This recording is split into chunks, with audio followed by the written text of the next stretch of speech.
Thomas Weather. The Rich Thomas Weather Network, brought to you by these fine sponsors. Hear Rich's forecast hourly on these Blue Water Broadcasting radio stations.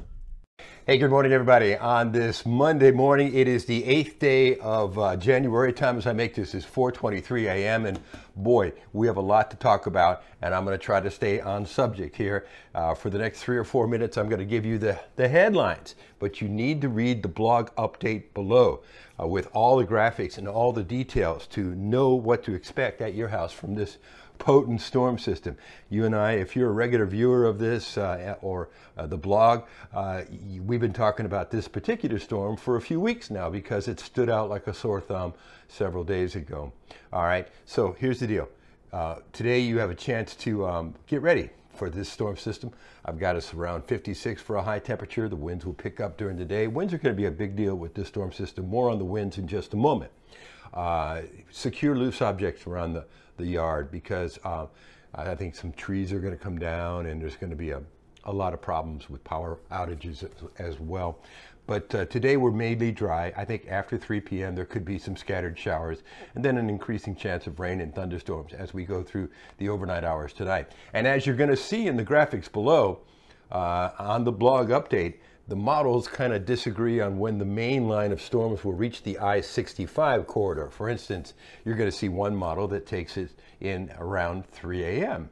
You'll see another model that's about an hour slower. You'll see another model that says about 6 a.m. I think 6 a.m. is going to be too late. But somewhere, you get the idea, the wee hours of the morning, and that's a problem in this part of the country. So that's where the greatest threat of severe thunderstorms with damaging wind gusts will be.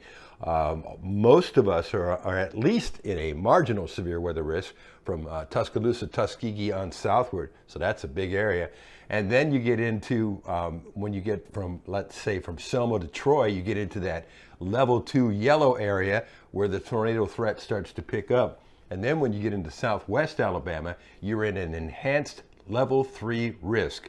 And that's where the strongest tornadoes could be. There could be EF2s or stronger tornadoes. It's a serious threat of tornadoes down in southwest Alabama. So that's through 6 a.m. Tuesday. And then the day 2 outlook picks up and shifts the severe weather into southeast Alabama after 6 a.m. and it's going to be a very busy day in places like Georgia and Florida, where there's going to be a lot of tornado warnings, and maybe even southeast Alabama early on. All right, so this is a big deal storm system, some very heavy rainfall. You're going to see some of the rainfall totals, not only from this system, but there's another one on Friday. So the rainfall map will add 2 storm system rainfall totals together. Now let's talk about this other big issue. Winds. And I'm not talking about inside thunderstorms, which of course could be damaging wind gusts. I'm talking about outside non-thunderstorm winds, what's called gradient winds, because the storm is so strong. They could easily be, for a lot of us, 40 to 50 miles per hour, taking down some trees and causing power outages. Some places over 50 miles per hour. There's one model called the GFS where the numbers were so crazy, I decided not to put the map on the blog update this morning because the numbers are ridiculous, but there's going to be a lot of wind associated with it, and it's going to be a big problem. All right, so the timing takes us into tomorrow morning, and then the storm threat shifts into southeast Alabama during the morning hours tomorrow, and the rain will come to an end before lunchtime. And then we get into some colder air back behind us, some chilly air. And there's going to be some Arctic air eventually to talk about, but we don't have time to talk about that this morning. We will not talk about the Arctic outbreak because our hands are full with getting ready for this storm. By the way, our weather app will keep you on top of the action. It's free in the App Store. It'll be your best friend. Just search Rich Thomas Weather. More on that in just a second. Now, what else to tell you about today? Oh, tomorrow morning, there will not be this kind of traditional blog update. Obviously not. How could there be? I'll be in the middle of a severe weather situation, very busy guy, tomorrow morning. So it will not be a traditional outlook. And by the way, if you're watching on YouTube and you're saying, where's this weather blog you're talking about? I can't scroll below and see it. There's information in the description section on how to get to it on our website, richthomasweathernetwork.com, on Facebook, Rich Thomas Weather, also on X or Twitter, whatever you want to call it. and plus on our weather app as well.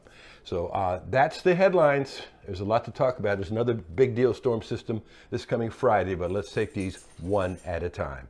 All right, have a good day today. We're live on the radio 6 to 9 on News Talk 93.1 WACV.